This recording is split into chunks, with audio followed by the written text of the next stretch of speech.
Madam, I think you can start. Good evening. Today we have the first interactive meeting of the International Desk, fireside chat on the topic opportunities for trade and academic collaborations in Japan. I welcome all the MC members, elected members, our convener for International Desk and moderator for today, Shankara Venkata Krishna Prasad, and our secretary, Dr. Ravi Kumar Jain, our speaker for the day, Mr. Tomio Isogai, and our vice president, Mr. Ramchandra, who I request to take this forward. Thank you.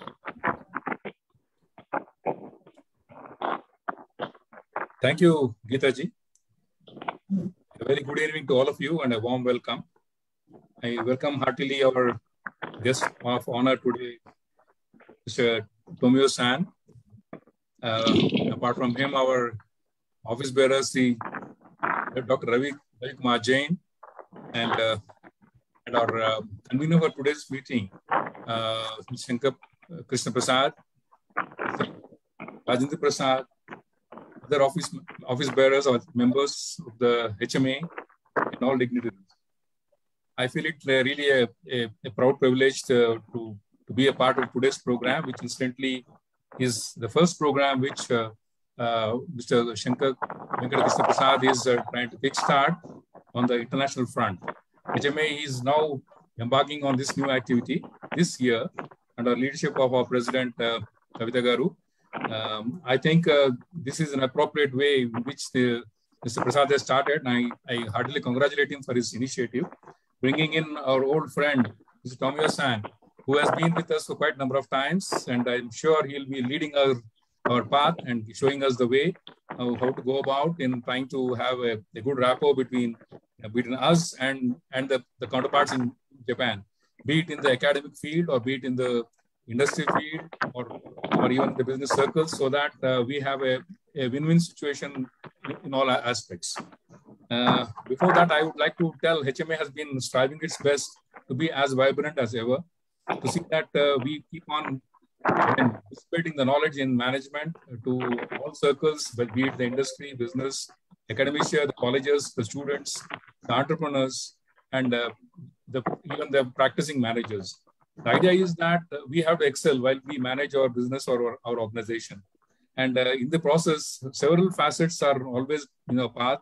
And this we are trying to propagate by using different modes, like, for example, the lecture meeting, which we keep having regularly, the management development program with the more focused efforts, and the student development program for the exclusive for students, and the faculty development programs to help the faculty understand the nuances of the management in different aspects. I think HM has been struggling to keep on its foot strongly down and try to keep propagating these aspects. And in the process, I think fortunately we had successful presidents who have been very, very adaptive, vibrant, and then try to propagate this in a very big way. And over a period of time, we find that we keep on adding newer facets. And this year, under the leadership of our President Kavita Garu, we embarked upon three new aspects, three new lines. The first one is what we're doing today on the international front. We have opened an international desk so that, as I mentioned, that it will be a sort of a medium for us to act in between the people local over here in different managers, different people, students, and the Japanese atmosphere, Japanese facilities. The second is on the MSME front. I think MSME is one of the most vibrant sector in the country today, contributing almost 40% of the GDP. So in this process, I think we are trying to act again as a bridge there between the entrepreneur and then trying to see whether it be financing or trying to create opportunities. Even here, I think we look at Mr. Tomio to help us out to find out some sort of ways to see that these entrepreneurs get some linkages for their to prosper to propel their business. The third is on the social front, and I think this is also something we're trying to probably look into the aspects such as the water protection, the environment, the greenery, and then the social services. And a social help desk, social desk also is being started now. It has already been started, and I think it's been taking steps now forward steps. And I'm sure within a period of another few months, these will be probably be blooming further. And I'm sure HMA will be quite active, much more than what we are seeing today. With these few words, I'll only say that today we have Mr. Tomio, as I said, and I'm sure the participants will definitely benefit out of his talk and the experience that he will probably tell, and he'll probably give us the hand-holding support to HMA in trying to see that the members or the beneficiaries in HMA will try to take the help and try to forge linkages with Japan. And this probably is not only confined to Japan. Later on, probably Mr. Prasad, I think, surely has plans to enlarge his activities to various other countries. And I'm sure we'll be finding a good sort of result in a very short time to come. With these few words, I now hand over the forum to Mr. Krishna Prasad, and the request to introduce the speaker of today. And then later on, after the speech of Mr. Toma is over, he'll probably conduct the moderation of the question and answers also.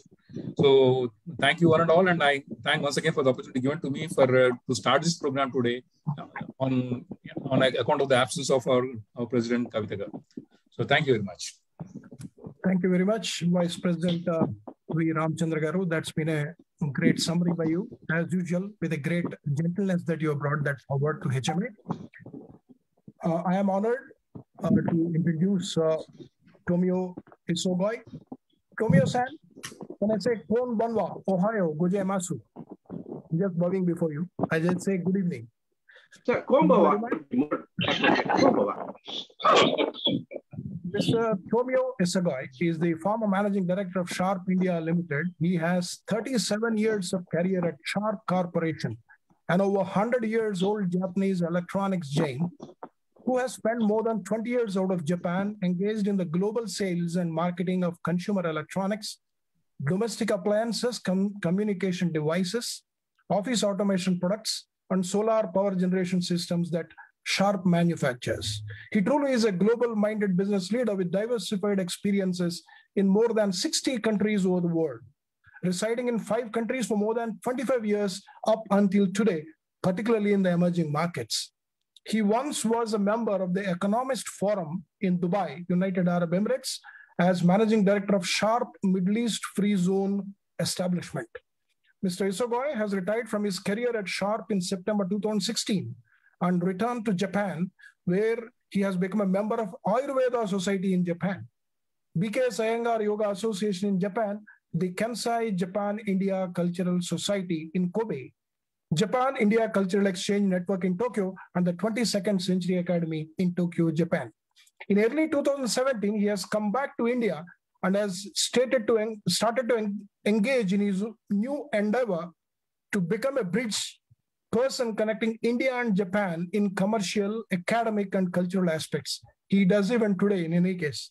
At present, he serves as advisor for 5 Indian companies and a pro-Japan NPO, in addition to one multinational company operating in India, which include well-renowned law firm Kochar and Company. Since 2017, Mr. Isogoi has been invited to quite a few events and functions as guest lecturer, as well as to international conferences, seminars, and symposiums being organized by many academic institutions that include IIT Bombay, IIM Calcutta, and IIM Indore.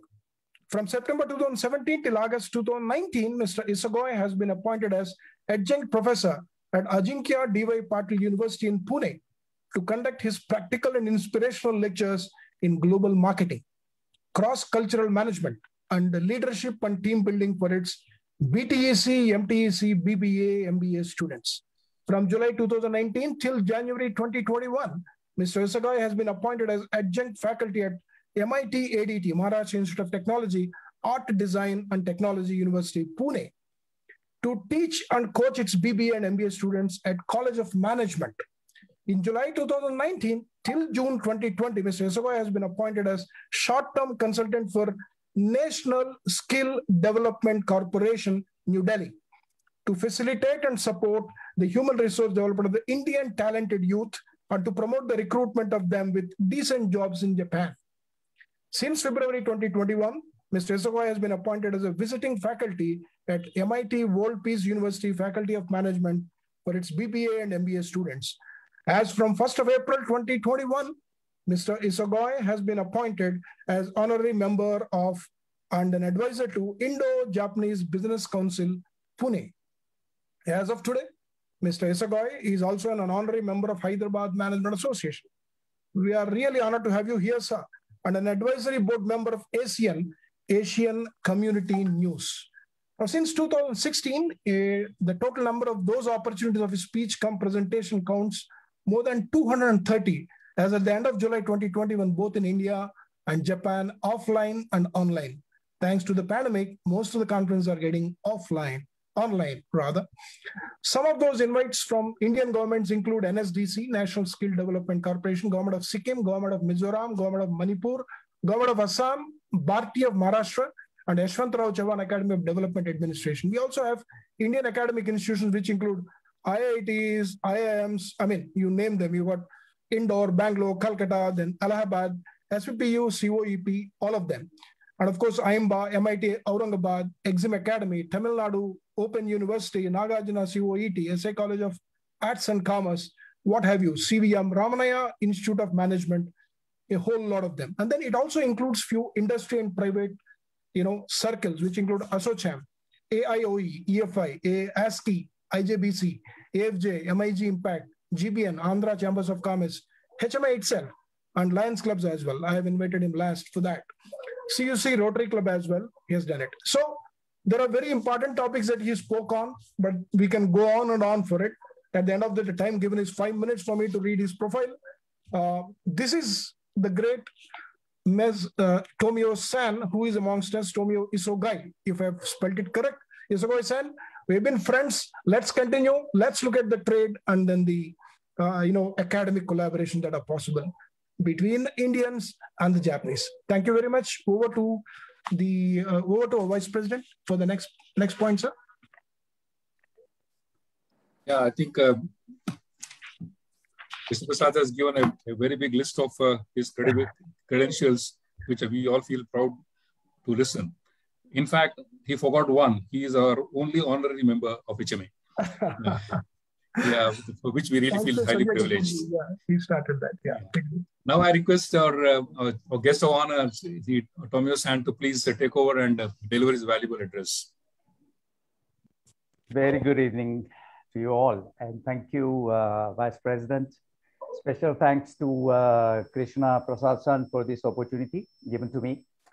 And I feel very much honored and privileged to interact with you here this evening to talk about how we can collaborate each other and work for the establishing some great relationship with India and Japan. And this is particularly important at this time of this era where pandemic has affected for all of us, and we're struggling to find a way to open up new opportunities and to develop human resources and cultivate all the opportunities of businesses, and particularly in bilateral relations between India and Japan. That is why I'm here in Pune. And that's the main reason why I came back to India to engage myself into this new endeavor, to become a bridge person connecting India and Japan in many ways, which has been quite successful.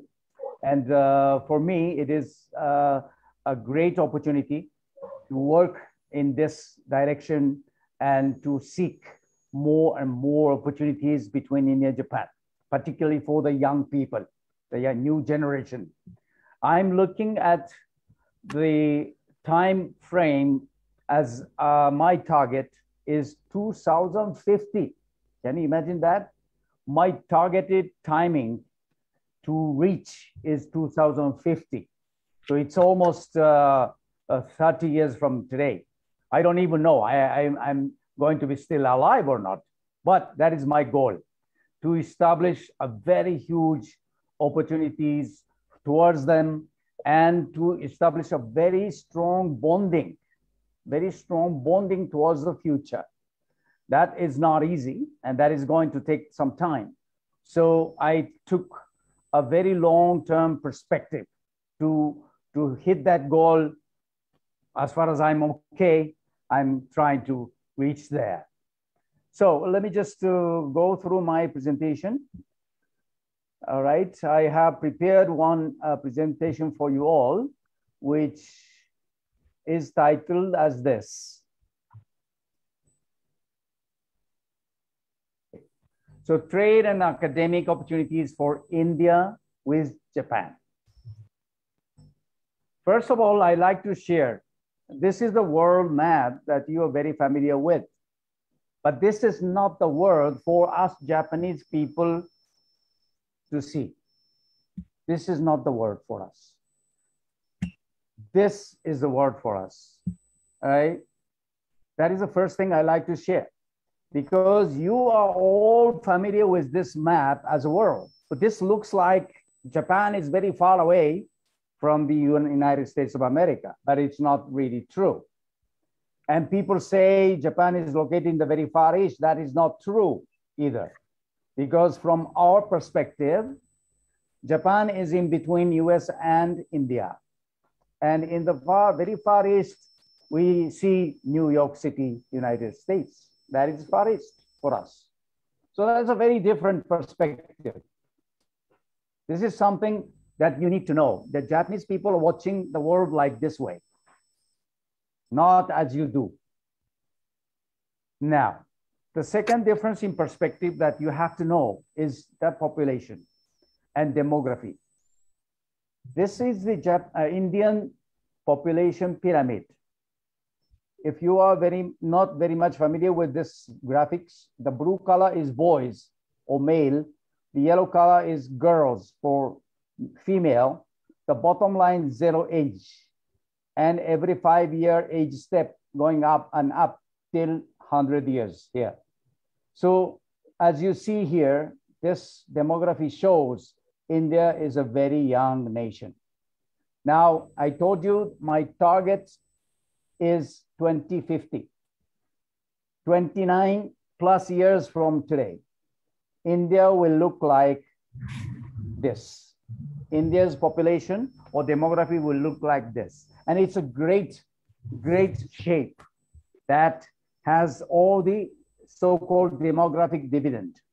So India will enjoy, if everything goes well, of course, India will enjoy a lot of bonuses from this demographic dividend. You have to enjoy that. The next generation will be even more enjoyable to that.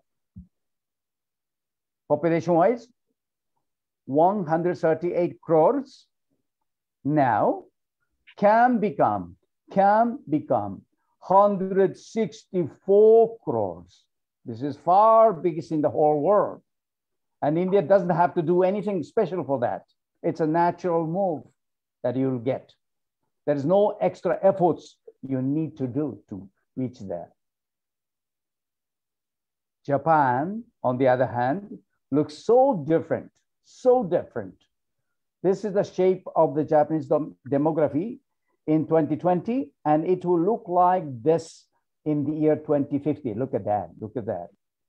This looks miserable. This looks miserable because in the year 2050, when I will be around here, top of here, then the majority of the people are more than 65 years. See, the biggest chunk of the people are seen in the bar here, 70 to 75 years old. Look at that. Can you imagine this? See, the number of population, 12.6 crores in the year 2020 is going to become only 11 or even less than that. Even less than that will become Japan, right? So what I see from here, the two totally different demography. Japan is in need of a lot of young manpower from now on, even still today. Even under the pandemic, we need young manpower today. In all industries where no robotics or AI can replace humans, that means a lot.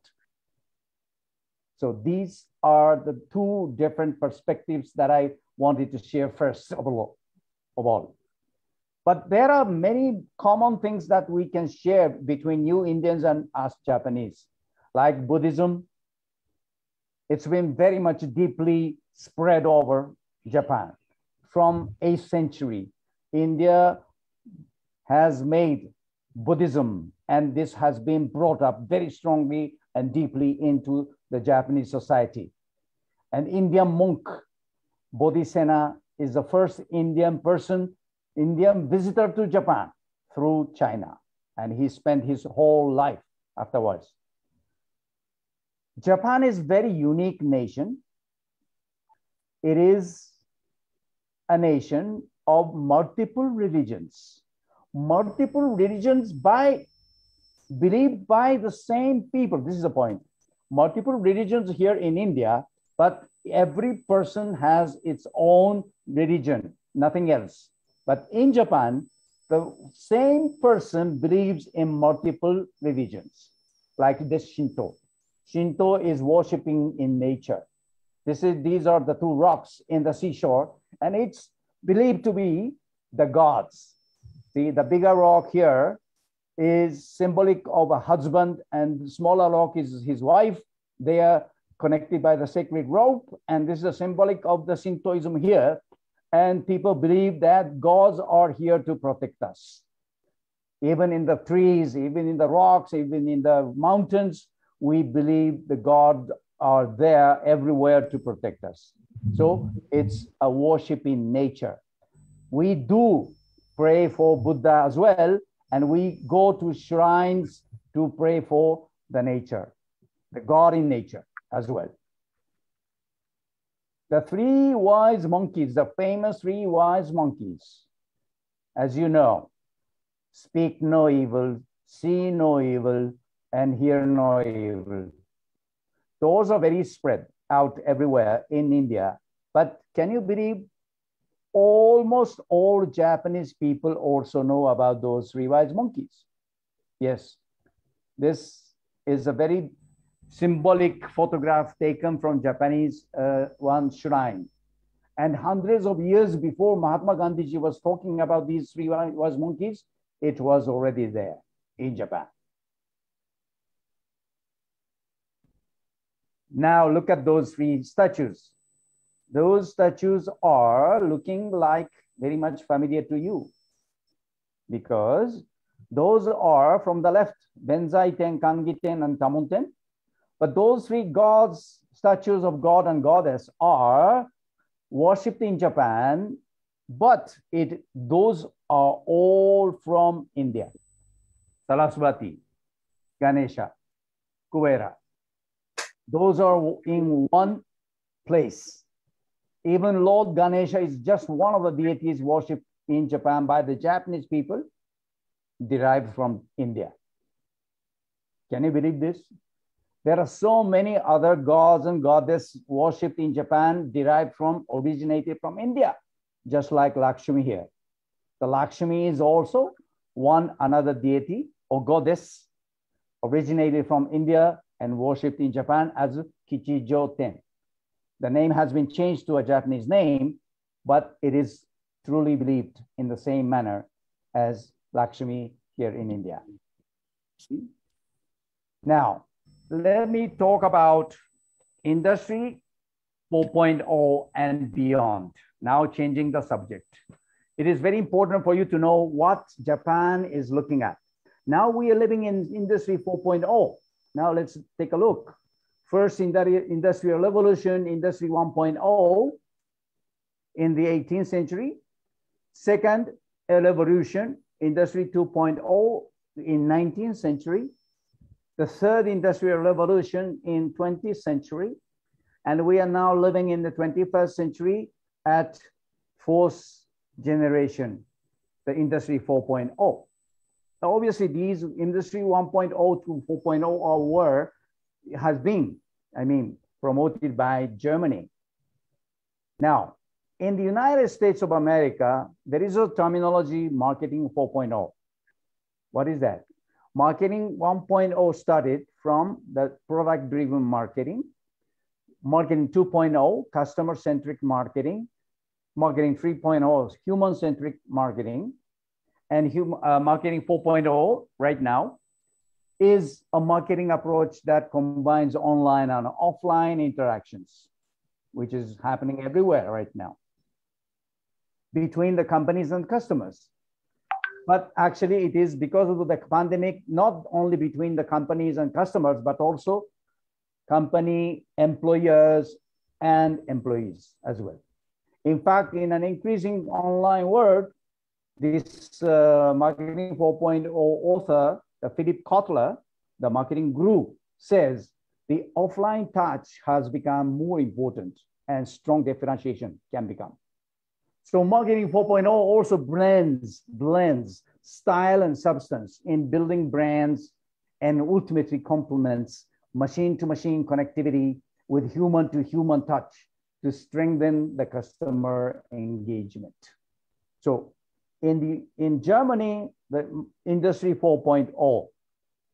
In the United States of America, Marketing 4.0 is there. Now, what will be the next? Beyond Industry 4.0 and Marketing 4.0. That is what Japan is looking at. Society 5.0. Society 5.0. What is that? A history of human beings or mankind reveals that evolution of human society has been fueled by technological advances, just like hunter-gatherer society 1.0, agrarian society 2.0, industrial society 3.0. And we live in now, as you all know, information society 4.0. So the next will become society 5.0. It is a human-centered society that balances economic advancement with the resolution of societal problems by a system that highly integrates cyberspace and physical space. The Society 5.0 achieves a high degree of convergence between cyberspace or virtual space and physical space or real space. The huge amount of information collected by sensors in the physical space is being accumulated in cyberspace. In cyberspace, this big data is being analyzed by artificial intelligence, and analytics results are fed back to humans in the physical space in various forms. So things and systems are all connected in cyberspace, and optimal results obtained by AI exceeding the capabilities of humans are fed back to physical space. So this is the image. The left side is the cyberspace, Society 4.0. The right side is Society 5.0. The upper side is cyberspace. The bottom side is physical space. It's just an image. So Society 5.0 would also contribute to meeting the Sustainable Development Goals, SDGs, established by the United Nations. Japan aims to become the first country in the world to achieve a human-centered society, which is Society 5.0, in which anyone can enjoy a high quality of life with full of vigor. It intends to accomplish by incorporating advanced technologies by diverse industries and social activities, and fostering innovation to create new values. Creating new values is the goal. Some of the examples of new values are being introduced already in the area of mobility, healthcare, caregiving, manufacturing, agriculture, food processing, disaster prevention, and energy conservation, right? So Japan is looking at this Society 5.0 from now on. And India and Japan has made a very strong relationship. It has now become the special strategic and global partnership. It's not just a bilateral relationship anymore. And India-Japan vision statement says, both leaders welcome the launching of comprehensive Japan-India digital partnership with the vision to develop IoT and AI solutions for societal benefits and explore joint collaboration in emerging technologies by utilizing the Japan-India Startup Hub in Bengaluru. This would bring about a convergence between India's flagship programs such as Digital India, Startup India, and Smart City with Japan Society 5.0 to promote societal benefits. Already such activities are happening. India and Japan signed a memorandum of cooperation, MOC, signed by the Union Minister by India and Ravi Shankar Prasad and the Japanese Minister of Internal Affairs and Communications, Mr. Takeda. So agreement reached in the field of information and communication technology, ICT, by both the countries on the areas of 5G technologies, telecom security, submarine optical fiber, spectrum management, smart cities, high altitude platform for broadband, disaster management and public safety, and etc. So these are happening already under the two government initiatives. As you may know, Japan Industrial Townships has been established in 12 cities, right? Now, back to the demographic issues. I told you that India keeps growing the population. Japan keeps shrinking its population. So what we can see is a big shortage of manpower in Japan. How bad it is.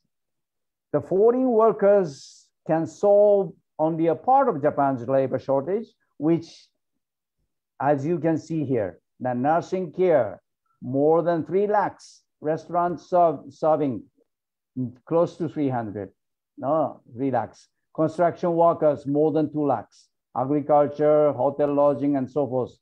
Those are just, shortage recorded in 2019, April. It's been too much back before the pandemic. And even after the pandemic, it will grow. It will grow for sure. So the shortage is a lot of issues in Japan for the manpower. Okay, now, let me tell you some high-paying jobs for foreigners. Just imagine the top 5 highest paid jobs in Japan for the foreigners to come to Japan. Interestingly, very interestingly, the first one is English teachers. English teachers are the highest paid by foreigners. Number 2, IT professionals. This is very, very big opportunity for Indian people. Number 3, business analysts, see, management people, management studies, sales staff, and foreign freight forwarder. Those are very specific fields of business that can be filled by foreign people. The average annual income for different engineering positions in Japan, for example, I can show you. Look at this. Programmers can earn 15 lakhs or almost 16 lakhs per annum. The highest paid will be AI engineers. AI engineer can earn 38 lakhs. These are the freshers. Remember, these are the freshers' annual salary. All right. When you go to Japan and get the job, robot engineer can earn 33 lakhs. Right. Those are the freshers' salaries for the first year. All right. So this is a great example of how much Indian IT engineers can go to Japan and get some money, right? Demand for non-Japanese engineers are being very high, right? It's projected that 8 lakhs software engineers are being sought out after by the year 2030, all right? Tomio-san, you have Yes. another 2 minutes, 2 minutes Okay. to wrap. Sure. Okay. So demand for non-Japanese engineers are very high because of the aging population, as you see, and especially in the IT sector. I showed you, because Japan is looking at Society 5.0. A lot of AI engineers, database, robotics will be required, right? So these are the opportunities for Indian young people. Now, higher education in Japan, study abroad, yes. Scholarships available, technology available, utility there, dynamism there is also yummy food is also in Japan, right? Why go to Japan? Because Japan is full of its amazing people, amazing nature like this. Immediate opportunity to go to Japan. There are two options.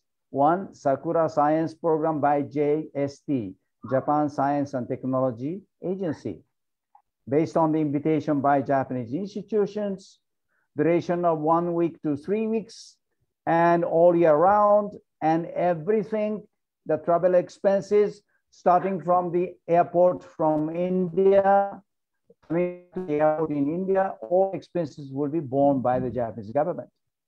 The scholarship by JASO is another short-term visit to Japan based on the MOU with the Japanese universities. From 8 days to maximum 1 year, all year round. Again, scholarship is given, on a limited basis, of course, but it is available.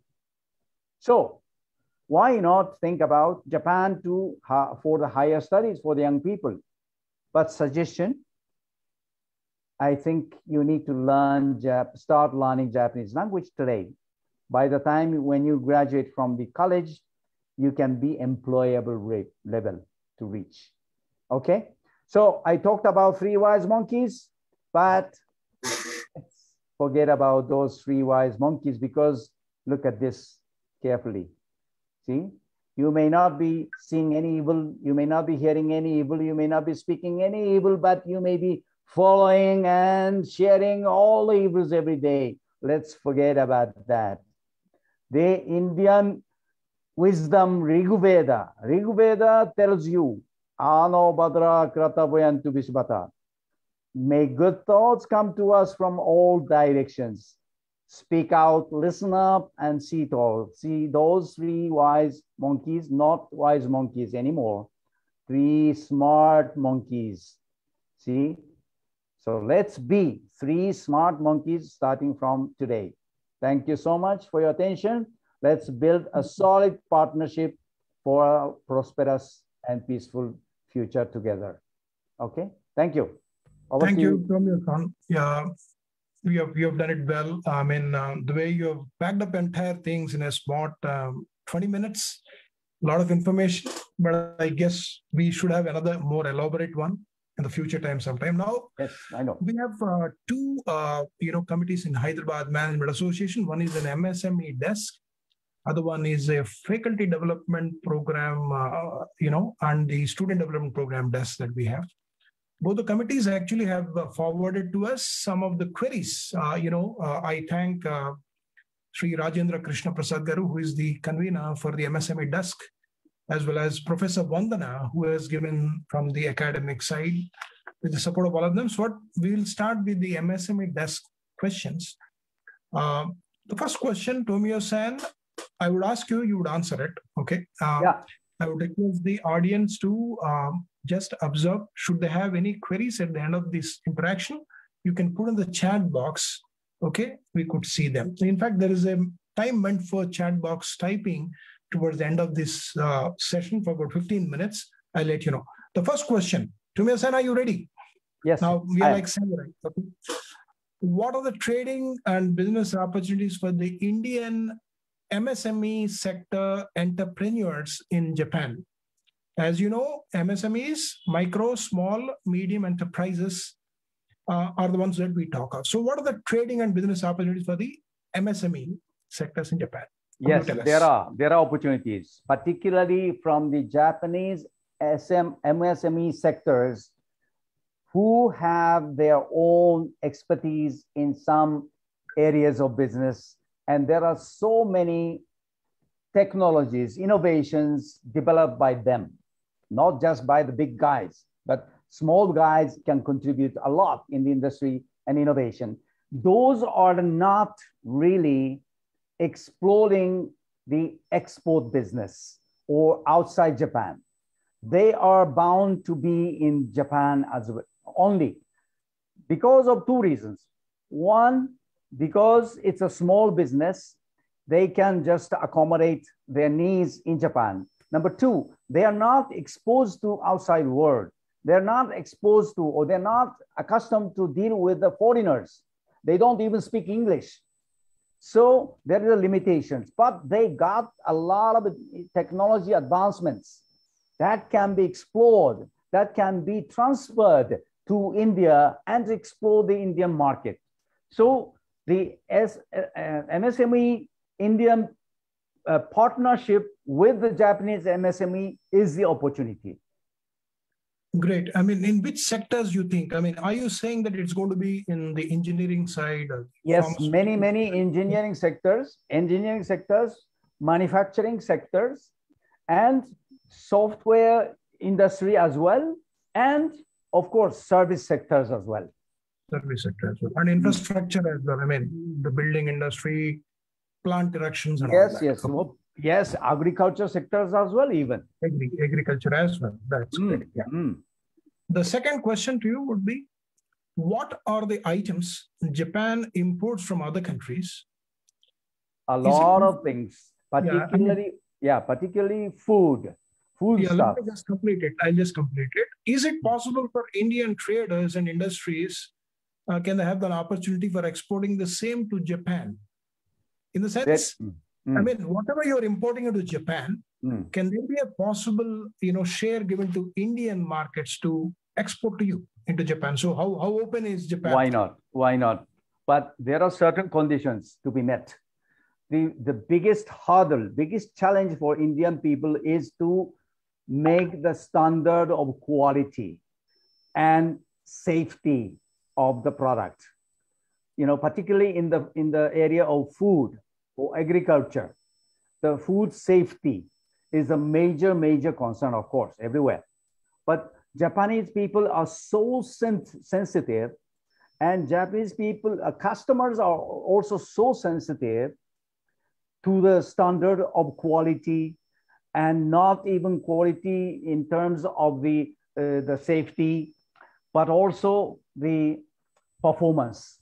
For example, in India, the agriculture sector, all the agriculture products are abundant, so many kinds, and some can be exported to Japan, I'm sure.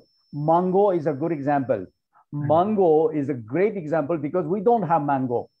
One mango grown by Japanese farmers can cost, one mango, medium-sized mango can cost, can you imagine that?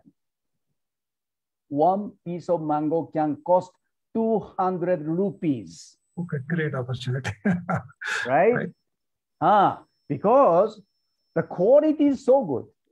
Quality is so good, extraordinary good, right? Which is not necessary, actually.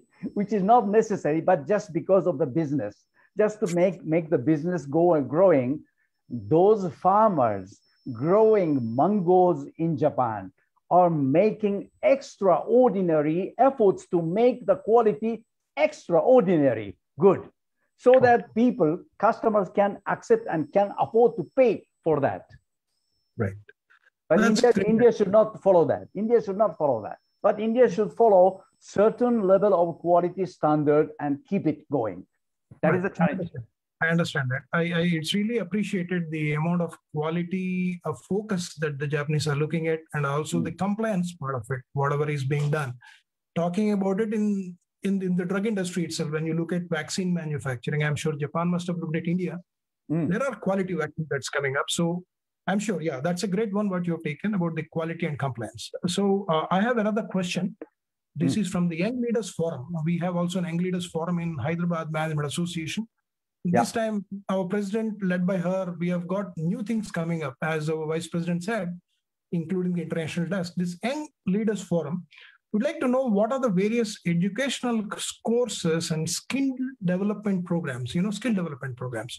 You work with the National Skill Development Corporation, so you have an idea about the skills part. What are the skill development programs and the education courses that are being offered by Japanese universities to Indians? In relation to other European countries, United States of America, Canada, Australia, in the cost-wise, basically from the cost-wise, as also the quality, work permit, ease of immigration process. It's a very loaded question. In terms of Japan versus the rest of the world, okay, what are the possibilities for the students to get in touch and then avail the opportunity of Japanese educational system? That's what we are trying to look at, and so that Indian youth can actually encash the opportunity to settle down in Japan with education. I know you talked about the language limitations in Japan, and for Indians also to learn Japan as a precondition to enter the land. Agreed. But what are the opportunities you see for students in Japan from India, the educational part of it, compared to the rest of the countries in the world, USA, Canada, Europe, in terms of the cost part? This question covers all aspects, and it's not easy to say in a short word. But in one way that I can attract attention from your side is that Japan is a very unique country, not same as the rest of the world, because Japanese people are so much disciplined, as you know, and Japanese people are good at working in a team. No, not individuals are just great, but they just work together and make it better. All right, and they are very much feeling responsible to their jobs. Even a small junior level workers are so responsible. That's why everybody is working in discipline, and that makes the whole performance of the work of in a group greater. Because just an example, everybody is so punctual. Everybody is punctual means no single minute is lost by anyone, right? This is the productivity of Japan. If you go to Japan, you'll get used to it. While you are in India, you don't mind, losing 1 minute, 2 minutes, and you are being late by 5 minutes. You don't worry about that. But if you go to Japan, you just start worrying about you cannot be late even 1 minute for any meeting, right? This is the kind of discipline that the society has brought. See, so it's a value system. So you can learn a lot of new value systems in Japan, not only for the expertise in the specialties for study in management or commerce or the sociology or engineering or IT sector, whatever it is, or maybe art, liberal arts. Whatever the expertise that you are in, not only you can learn and study in that segment of the fields, but also you can learn these kinds of, additional disciplines, how to make teamwork, in a great performance, how to make the productive workforce, how to make things going so effective and so forth, right? This is the extra learning that you can get. But remember, undergraduate courses are offered, majority are only in Japanese language. Unless you know the Japanese language, unless you speak and read Japanese language, you cannot get on board. But in the master course and the PhD course, yes, there are so many, enough number of courses being offered in English medium. So you have the choice, all right? But only selected undergraduate courses are being offered by English medium. It's available. And scholarships are available. And financial comparison, the cost of education, higher education in US or UK or in Singapore are even costlier, much more expensive than that same amount of expenses that you have to pay or invest in Japan. Japan is more cost effective in that sense. Okay, Tobias-san, I understand that. Like you take one course, let's say an MBA course in Washington, DC, it will cost you X amount. In Japan, how much you think it will cost by roughly? Is it going to be roughly? 30%? I think it is 70% or 60%. 70%. Okay, that gives an idea. Just to compare to US, US, because US dollar is the world's standard at this point of time for comparison. So we can take this. So 70% would be the cost in Japan. Okay. Now I have the final question from the MSME desk, which actually talks about and asks actually what are the opportunities for traders and practitioners who could get into Japan so that they can migrate to Japan and settle down there. Now, again, it's a matter of immigration that we talk about. In the space of traders and practitioners, somebody already set a track in India, okay, and they're trying to actually get into Japan. So what are the possibilities that they have when it comes to immigration? The government of Japan being open, okay, in terms of visa and all the regulations. What do you think of the opportunities that they have? Traders. I think. Sorry, I'm just logging. If you are a professional having some expertise in your own areas, and that can be contributing to the society in Japan. For example, to building a relationship in between India and Japan, and you are Indian, so if you go to Japan, you will be the facilitator to accommodate those Indian trade partners and so forth, and that can bring some benefits to Japanese society. You are welcome. You're welcome. But in many cases, you are required to speak and understand fully the Japanese language. You must need the proficiency in Japanese language to live in Japan and to settle in Japan and to even migrate in Japan. There is a possibility. Yes, as long as you have your own expertise to benefit to the Japanese society in some way. Yes. Okay. So that's about it in terms of the MSME.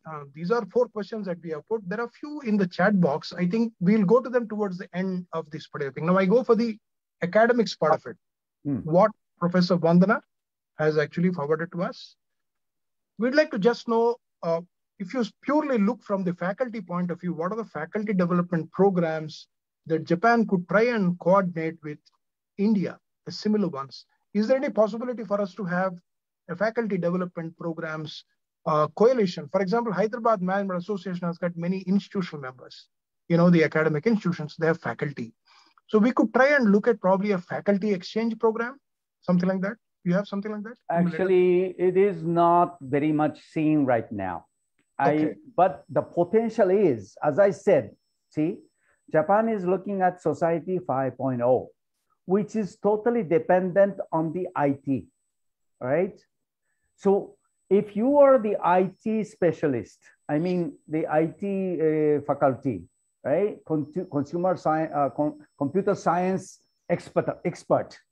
Right. And then if you are having if you have experience in teaching IT, teaching AI, teaching machine learning, teaching all these things in terms of IoT and AI, then there will be an opportunity in the coming future when Japan is looking at more and more IT literacy in general. That means that all the Japanese universities, colleges require more IT teachers to teach the Japanese students.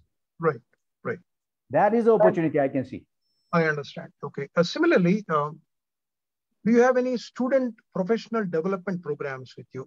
Exclusive student, again, you have got a student exchange program. In a twinning operation, if you really see, between 2 academic institutions, imagine you have got that is happening everywhere. It's happening. See? That is happening everywhere, but everywhere means Japanese colleges are associated with the European American universities. Okay. So what they're doing is the exchange program in between those colleges in Europe or United States and Japan. Okay. Now they started to look at India as the next destination. Now they started to look at it because of this IT, the IT demand is growing because of the Society 5.0. Now Japanese people in general recognize Indian people are very good at IT and software industry. And a lot of IT experts are available here in India. a lot of IT-related companies, GAFA and so forth, hiring Indian engineers. They came to know that India has the potential resource boundary here to look for. So in that sense, I think there is a big potential in the coming future for faculty exchanges as students exchange and so forth happening. Fantastic. That's really great and good news to hear that. And yeah, coming back to research projects, what you think are the possible in the academic space when it comes to research? Again, probably it may come back to the same thing. Information technology is there in India, and there's a huge talent. In the pandemic times, the travel to and from China has reduced.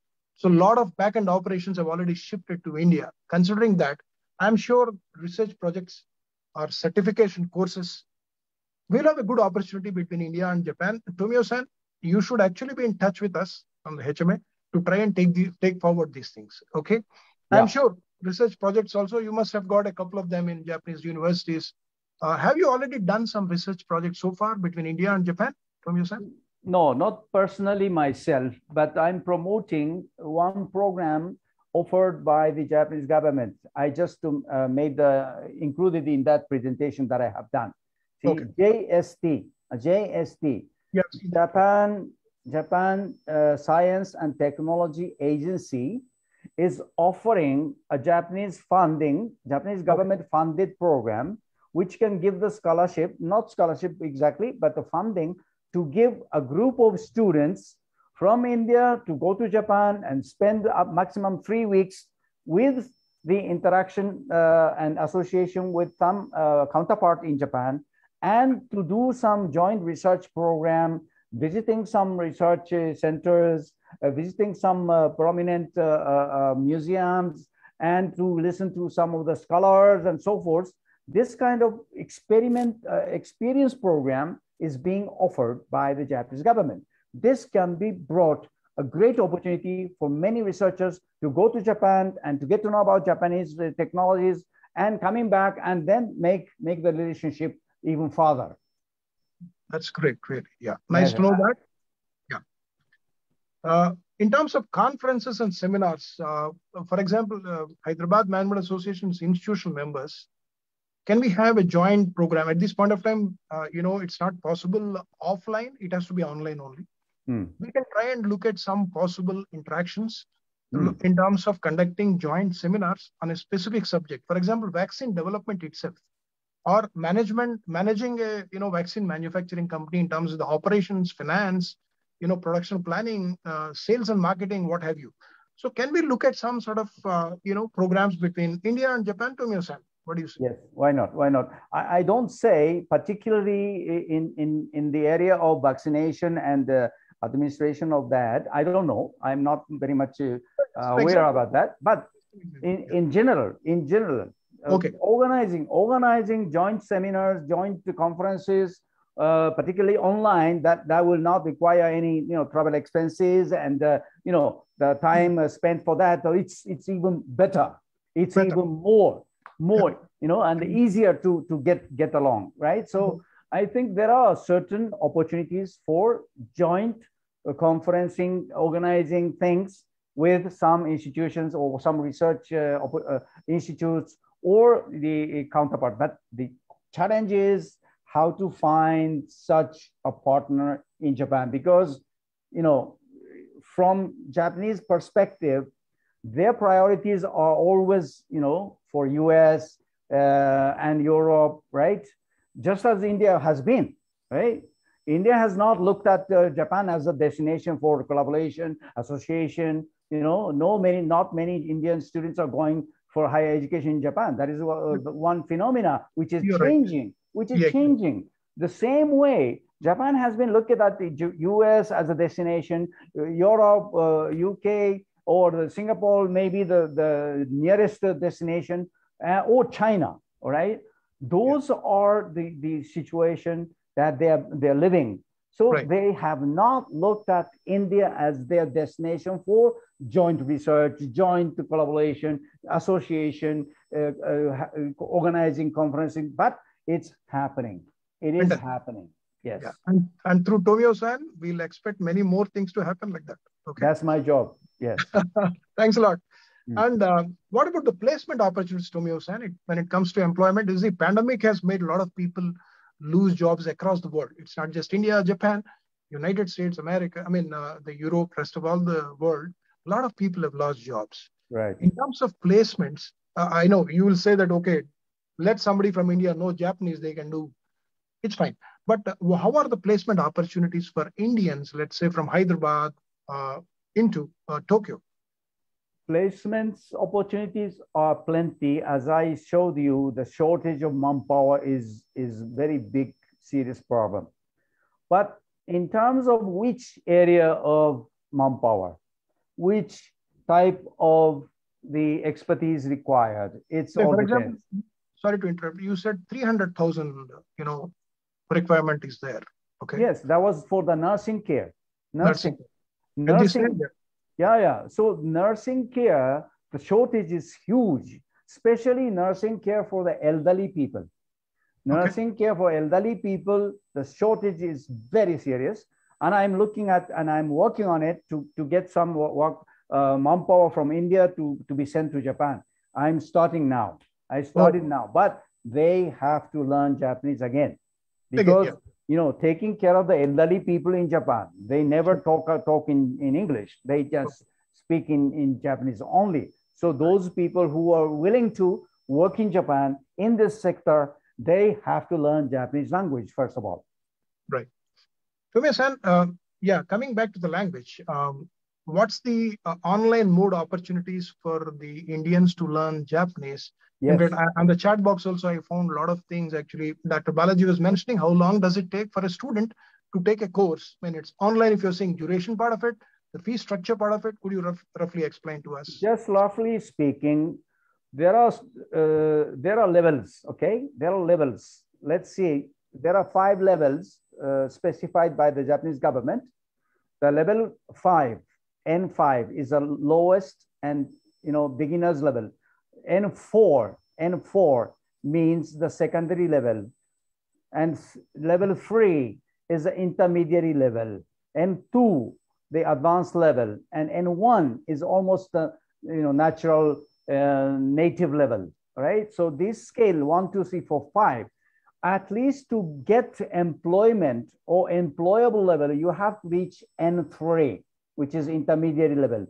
Okay. To reach N3 level, it will take almost 360 plus hours of study.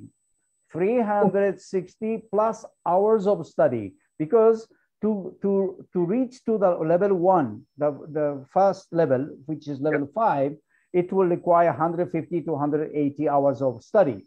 Next level to reach again 120 to 150 hours of study again. And to reach the third level, which is the intermediate level, which is the employable level, again 120 to 150. So say 360 minimum to 450 or so kind of hours of study is required. That means normally it will take 1 year. If you're just studying once, twice a week, then it will take 1 year to reach one level.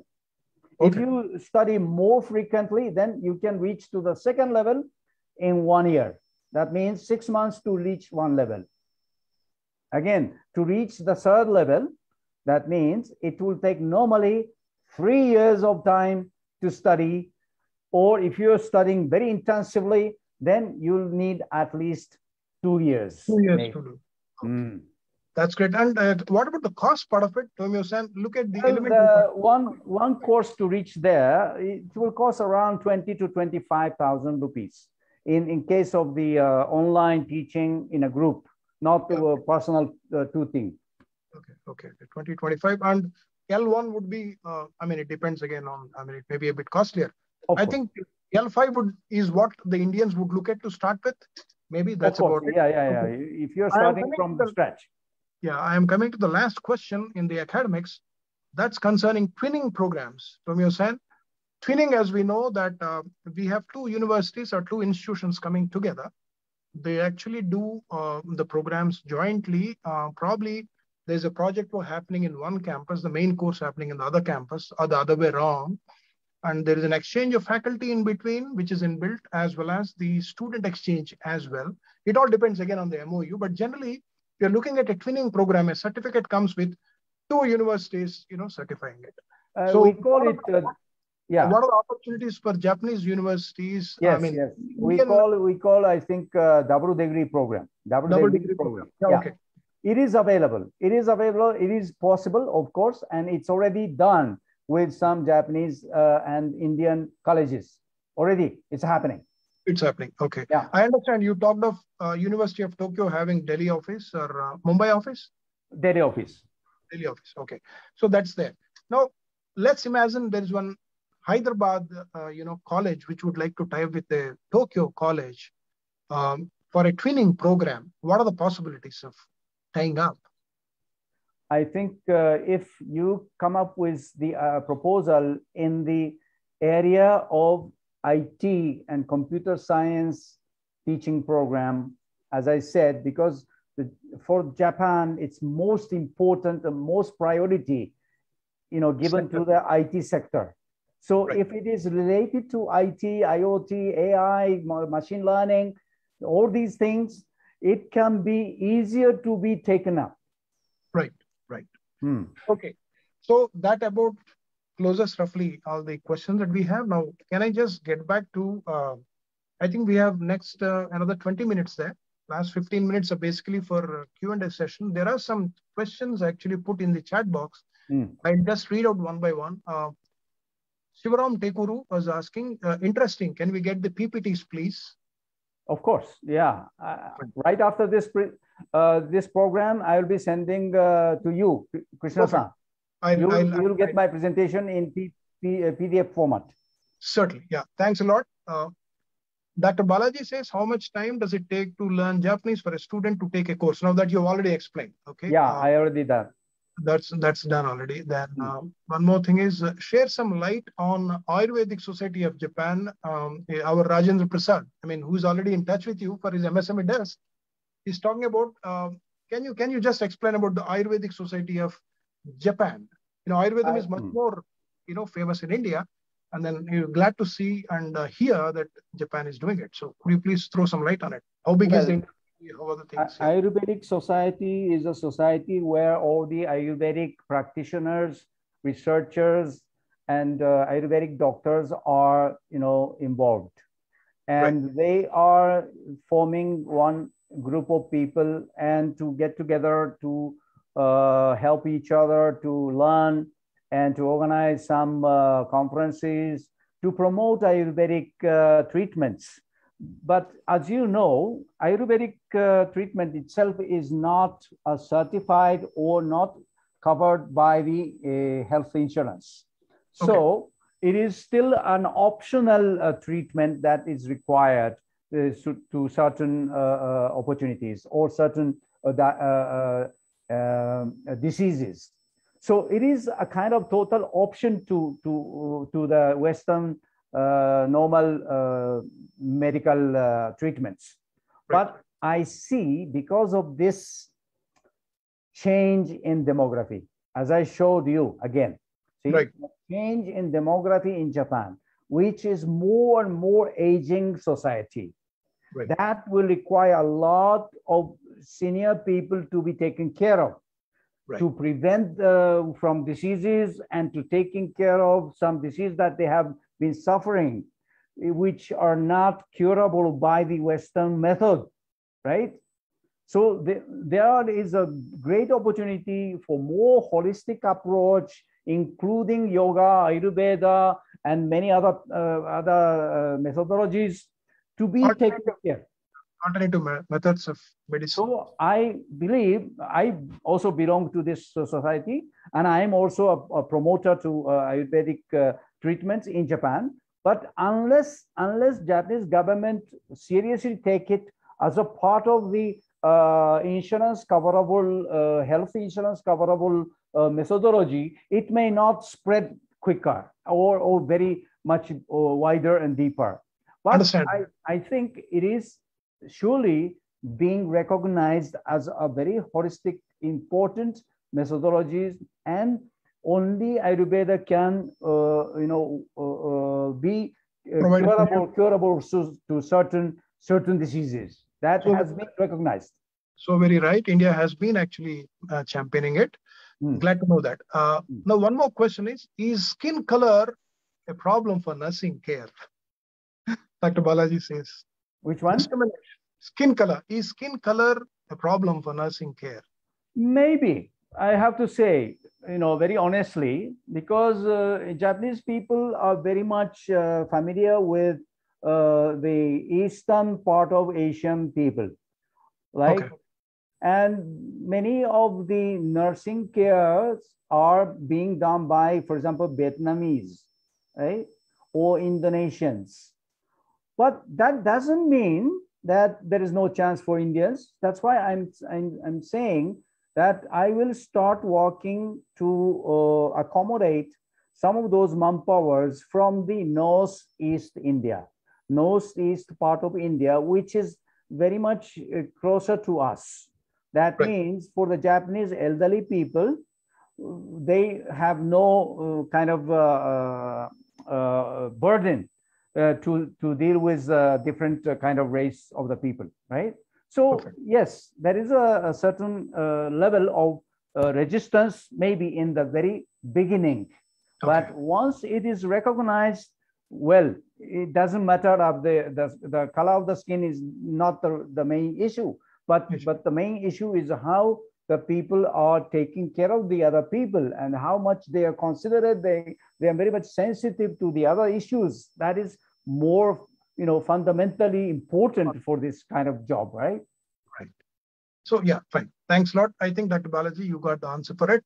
He has put one more question. Dr. Balaji is a HMA's life member. Can we get a collaboration with Duskin? That's what he's asking. Duskin. In what collaboration? I don't know. Probably you could discuss offline. I'll share his contact with you. Dr. Balaji, I would see that Tomio-san is connected to you. Okay. You can take it forward offline. Any more questions on the chat box? Gentlemen who are there, a part of it, who thought that they would have to put a question, it's time for you to do it now as we are nearing. And sir, we are actually going by the Japanese precision in terms of the time. We just have another 10 minutes on board for us to close it. Yeah. Sunil Gola, please go ahead, sir.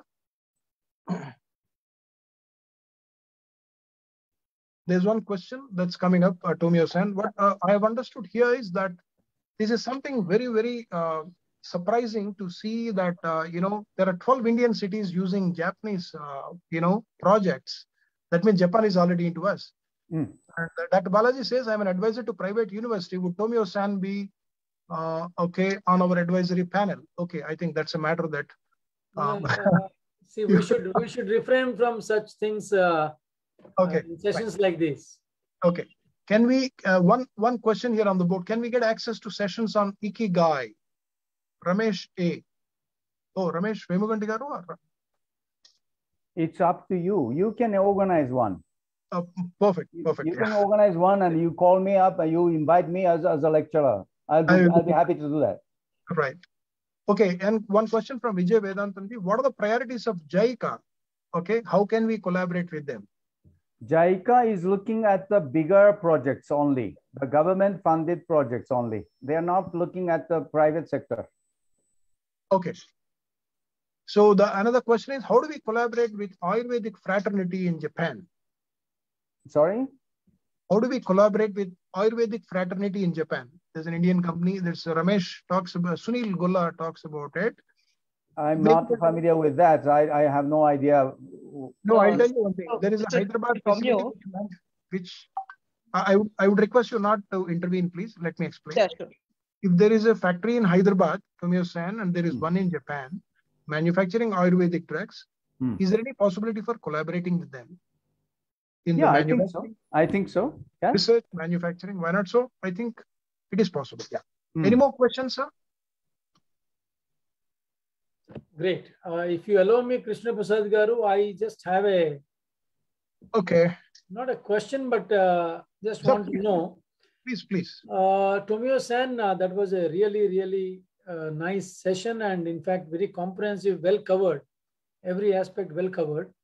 I just was wondering, see, Hyderabad Management Association has been serving twin interests, as our Vice President said in the opening remarks, that we are trying to be a bridge between the academia and the industry.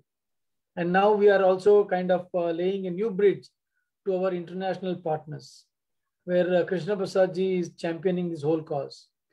Now, my question is, or rather, I would say, I would want your suggestion on this is, can universities or institutions from Japan sign a MOU with agencies like or associations like HMA,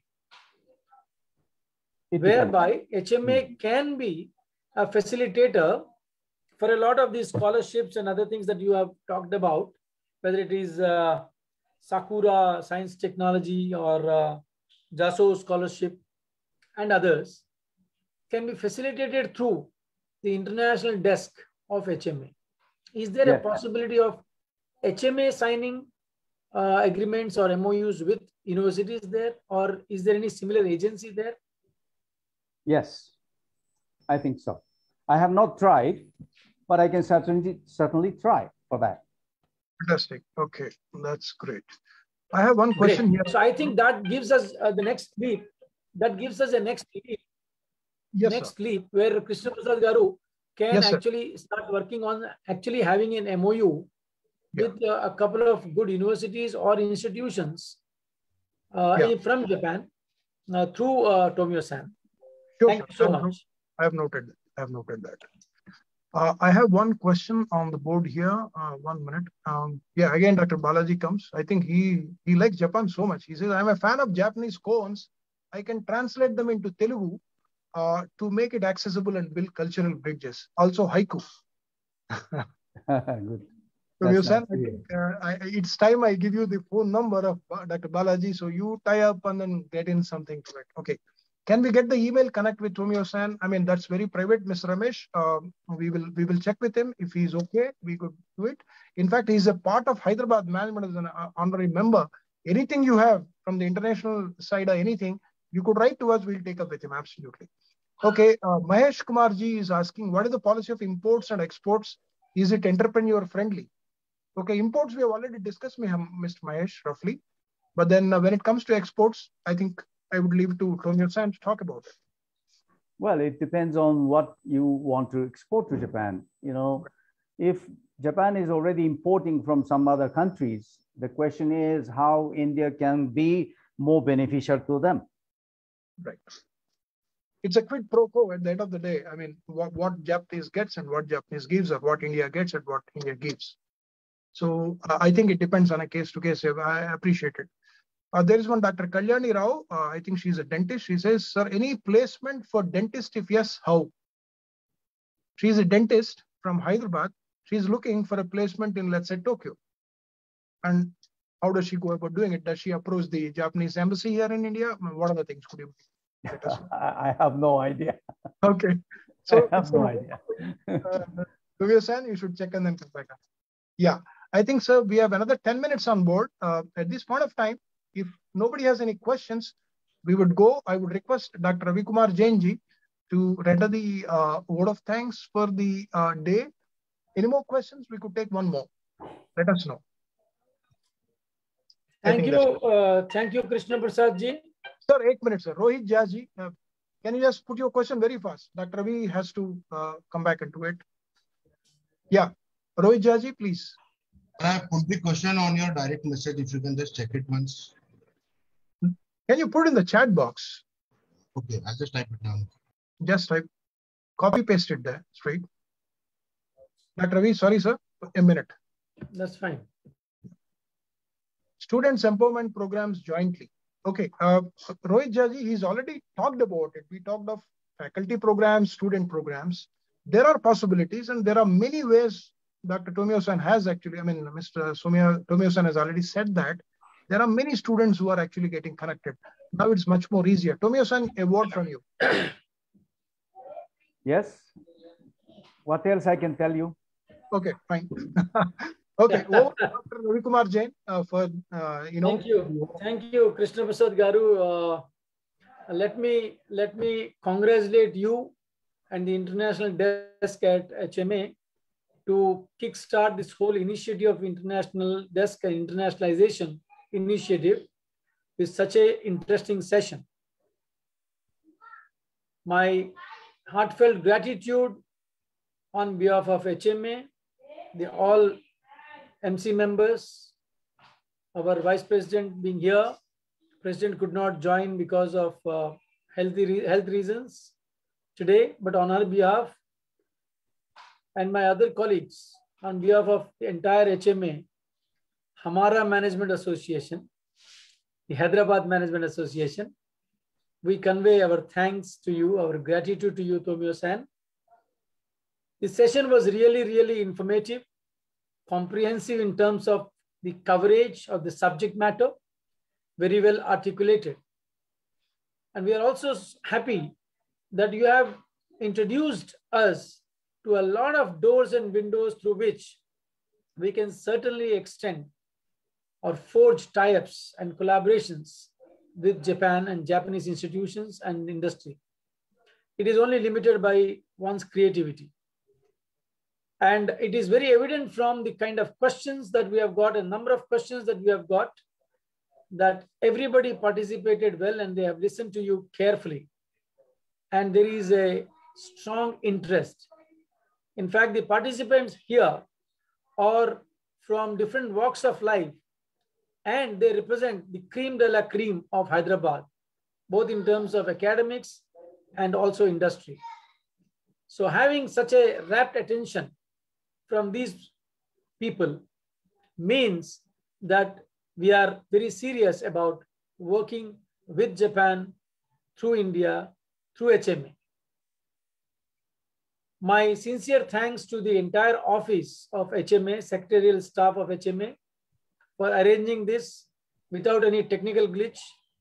My friend Karthik, our COO, Geeta Mallikarjun, and other support staff for impeccable work. I'm sure we are going to have more opportunities to have you, Tomio-san, whether it is a session on Ikigawa or any other interaction with a narrowed subject. Now that we have known variety of things that we can do, we'll try and take your interest and perhaps also through you engage more experts, both from academia and industry, to have more sessions on this platform created by HMA through our international desk.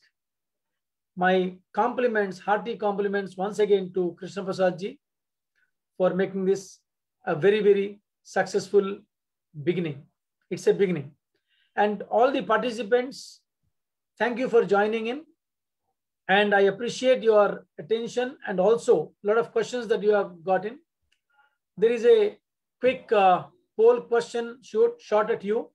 Do take the poll so that it will help us in crafting better sessions, more sessions through International Desk going forward. Let me also share with you that, as Mr. Krishna Prasad suggested, all of you all, any query that you may have, any help that you may need in reaching out to Japan and our friends in Japan, please write to us, write to our international desk. And I'm sure Krishna Prasad ji and his team, he has a vibrant team also put in place. They will be able to respond and facilitate in whatever best possible way. Thank you so much.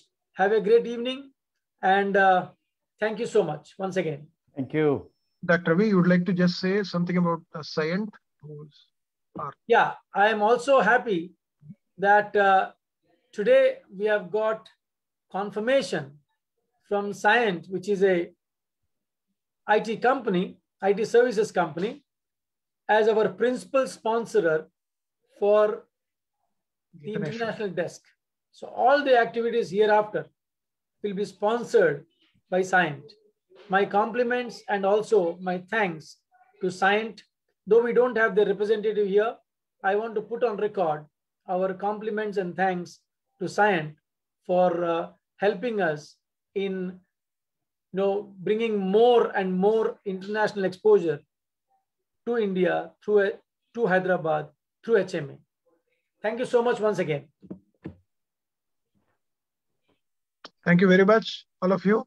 We are closing 5 minutes before the scheduled time. Tomio-san, India is also transforming. Okay, thank you very much. Thank you. Thank you. Thank We'll you. be in Thank you, touch. Mr. See you again. See you again Thank soon. you all the attendees who have come to. Thank you, sir. Can we have a quick, if you all can switch on your cameras, we can have a quick, we call it selfie or whatever digital group picture. Yeah, put on all your photos. All of you all, if you can just switch on your cameras for a minute. Okay, sir, I will take the screen. Karthik, if you can take a groupie. Yeah, I will take the screen. Thank you, Mr. Tomio. Mr. Menon, can you switch on your camera? Rishi? Yeah. See, I think I have to tell. Nagesh Vishwanathan garu kuda. Sir. Vidya Manohar Sharma garu, sir. Geeta garu. Rishi Astakala. Achyut Menon bhai. Yeah, 1 minute. 1 minute. Sunil Gola. Sunil and Rishi can also, if you can. Dr. G. Venkatesh. Okay. Thank you so very much. Okay. Karthik, can you just take a quick picture? Yes, sir. And the same can be shared with all the members who have attended this session.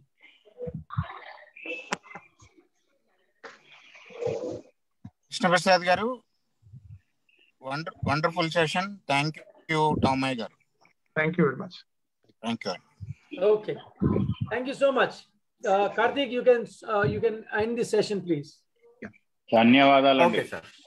Dhanyawadalu. Thank you. Thank you very much. Very good interaction. Reflection of your glory.